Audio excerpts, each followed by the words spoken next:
जय हिंद फ्रेंड्स, मैं हूं जयशंकर झा और आप देख रहे हैं कैरियर पॉइंट नवादा। आप लोगों के लिए एक वीडियो हम इससे पहले अपलोड किए थे जिसमें हम लोग देखे थे इंपॉर्टेंट ट्रू और false chapter accounting meaning and scope यानी कि लेखांकन अर्थ एवं क्षेत्र का, और दूसरा जो चैप्टर था वो था लेखांकन सिद्धांत मूलभूत अवधारणा एवं प्रथाएं यानी कि accounting principles basic concept and conventions. अगर आप नए हैं, अगर आप पिछले वीडियो को नहीं देखे हैं तो उन वीडियो का लिंक इस वीडियो के डिस्क्रिप्शन में दिया हुआ है।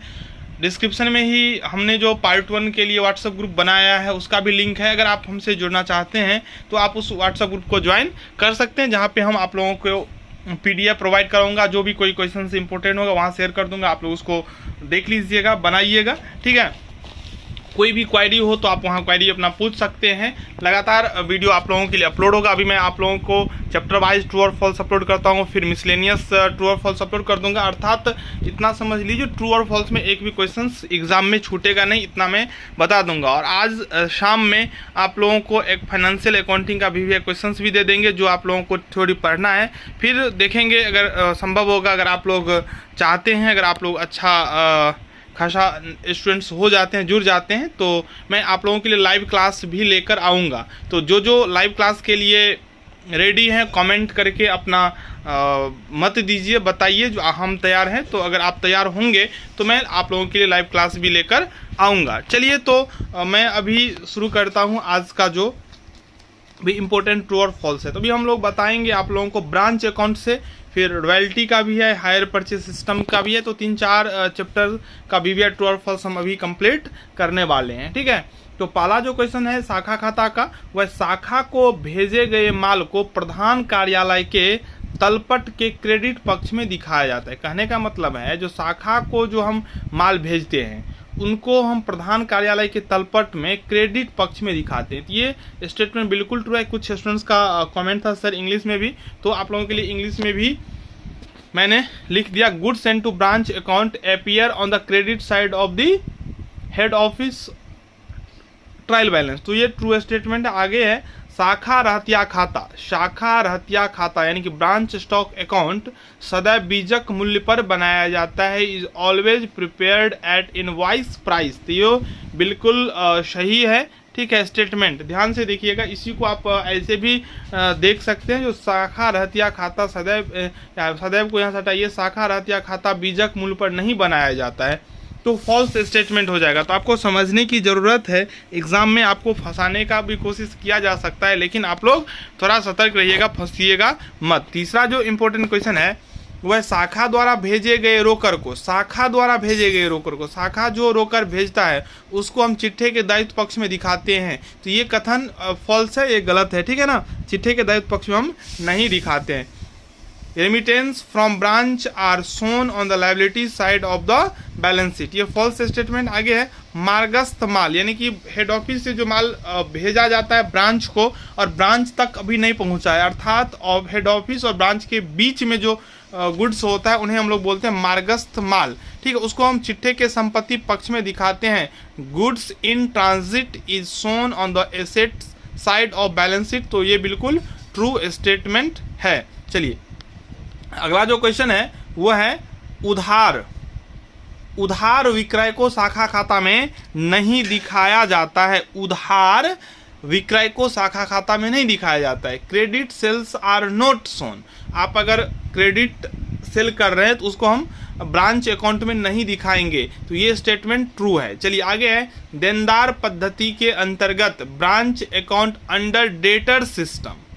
देनदार पद्धति के अंतर्गत अर्थात branch account under debtor system. इसमें क्या होता है, तो शाखा खाता क्या है, एक वास्तविक खाता, यानी कि डेटर्स अकाउंट क्या है, रियल अकाउंट। ये फॉल्स स्टेटमेंट होगा। चलिए आगे है शाखा अंतिम खाता प्रणाली के अंतर्गत शाखा खाता व्यक्तिगत खाता है। Under the branch final account system the branch account is personal account. तो ये ट्रू स्टेटमेंट। शाखा जो है ना अंतिम खाता प्रणाली के अंतर्गत, ब्रांच ये पूछ रहा है आपको ब्रांच के बारे में, जो क्या ब्रांच व्यक्तिगत खाता है, किस प्रणाली के अंतर्गत, अंतिम खाता प्रणाली के अंतर्गत। अंतिम खाता प्रणाली के अंतर्गत शाखा खाता व्यक्तिगत खाता है, तो बिल्कुल सही है। यहाँ पूछ रहा है देनदार पद्धति के अंतर्गत शाखा खाता वास्तविक खाता है, तो नहीं, शाखा खाता अंतिम खाता प्रणाली के अंतर्गत व्यक्तिगत खाता है तो हाँ, समझ रहे हैं ना बात। चलिए आगे है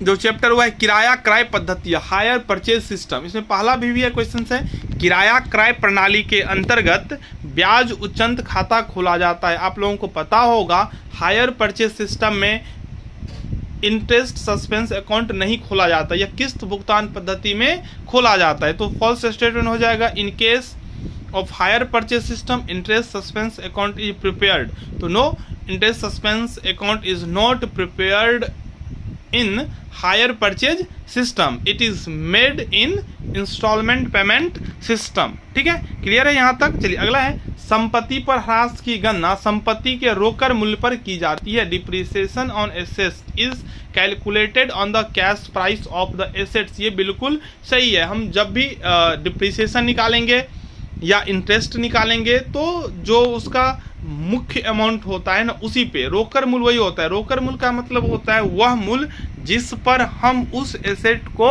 नगद में परचेज कर सकते हैं। जब आप उधार क्रय विधि के अंतर्गत खरीदते हैं तो आपको एक्स्ट्रा पे करना होता है, जिसको हम लोग किराया क्रय मूल्य बोलते हैं। लेकिन जिस मूल्य पे आप नगद में खरीद सकते हैं उसको हम लोग बोलते हैं रोकड़ मूल्य, कैश प्राइस। तो बिल्कुल सही है, ह्रास रोकड़ मूल्य पे लगाया जाता है, इंटरेस्ट रोकड़ मूल्य पे लगाया जाता है। मैं एक साथ कई क्वेश्चंस को एक्सप्लेन करते जा रहा हूं ताकि आपको समझने में कोई दिक्कत ना हो। आगे है, किराया क्रय पद्धति के दशा में क्रेता को माल वापस करने का विकल्प होता है। तो बिल्कुल सही बात है, किराया क्रय पद्धति में क्रेता को माल वापस करने का विकल्प होता है। The buyer has the option to return the goods in case of a hire purchase system. Hire purchase system में जो परचेजर होते हैं, बायर होते हैं, वो एसेट को वापस कर सकते हैं और उनके द्वारा जो भी इंस्टॉलमेंट भुगतान किया जाता है उसको क्या मान लिया जाता है, किराया मान लिया जाता है। जो आपने जो इतना दिन एसेट का उपयोग किया तो वो आपने उसका रेंट पे किया। आप एसेट का उपयोग नहीं करना चाहते हैं, आप एसेट वापस कर दीजिए, आपको आपका पैसा क्या होगा, वापस हो जाएगा। क्लियर है, किसी को कोई दिक्कत तो नहीं। चलिए आगे है चौथा, किराया क्रय पद्धति। किराया क्रय पद्धति में ज्यों ही प्रारंभिक रोकड़ भुगतान कर दिया जाता है, माल का स्वामित्व तो किराया क्रेता को हस्तांतरित हो जाता है। माल का स्वामित्व किराया क्रेता को हस्तांतरित हो जाता है। इन hire purchase system the proprietary in the goods passes to the hire purchaser as soon as the cash down payment is made। तो ये स्टेटमेंट जो है ना वो फॉल्स स्टेटमेंट है। ठीक है, किराया क्रय पद्धति में प्रारंभिक रोकड़ भुगतान करने पर स्वामित्व का हस्तांतरण नहीं होता है। ठीक है, चलिए फॉल्स स्टेटमेंट है। चलिए किस्त भुगतान पद्धति का भी क्वेश्चन देख लेते हैं। इंस्टॉलमेंट पेमेंट सिस्टम, किराया क्रय पद्धति तथा किस्त भुगतान पद्धति में कोई अंतर नहीं है। There is no difference between hire purchase system and instalment payment system. तो ये ट्रू स्टेटमेंट है, कोई अंतर नहीं है।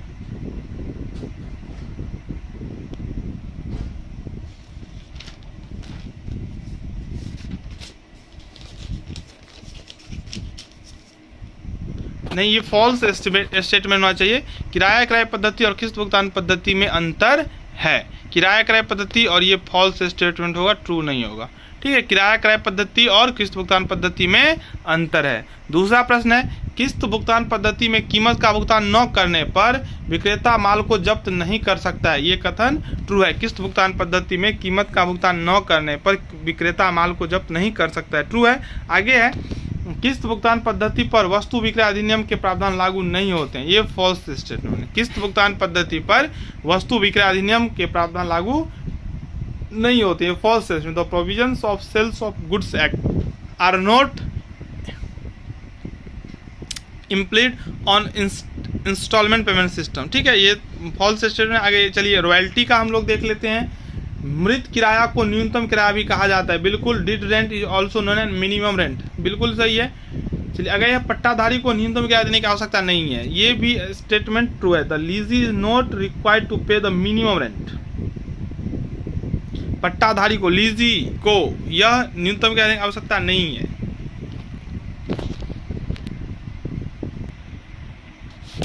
तो हो गया, the lessee is not required to pay the minimum rent, true हो जाएगा। आगे है, न्यूनतम किराया हमेशा वार्षिक होता है, true statement. Minimum rent is always annual. चलिए आगे है, लघुकार राशि खाते के शेष को पट्टाधारी के चिट्ठे के दायित्व भाग में दिखाया जाता है। ये फॉल्स स्टेटमेंट है। लघुकार राशि खाते के शेष को पट्टाधारी के चिट्ठे में दायित्व भाग में दिखाया जाता है। यह स्टेटमेंट जो है वो क्या है, फॉल्स है, गलत है। तो अभी तक के लिए इतना ही। बहुत जल्द अगला चैप्टर का वीडियो अपलोड होगा। अगर अभी तक आपने हमारे चैनल को सब्सक्राइब नहीं किए हैं तो चैनल को जरूर सब्सक्राइब कर लें और इस वीडियो को अधिक से अधिक अपने फ्रेंड्स तक शेयर करें। धन्यवाद।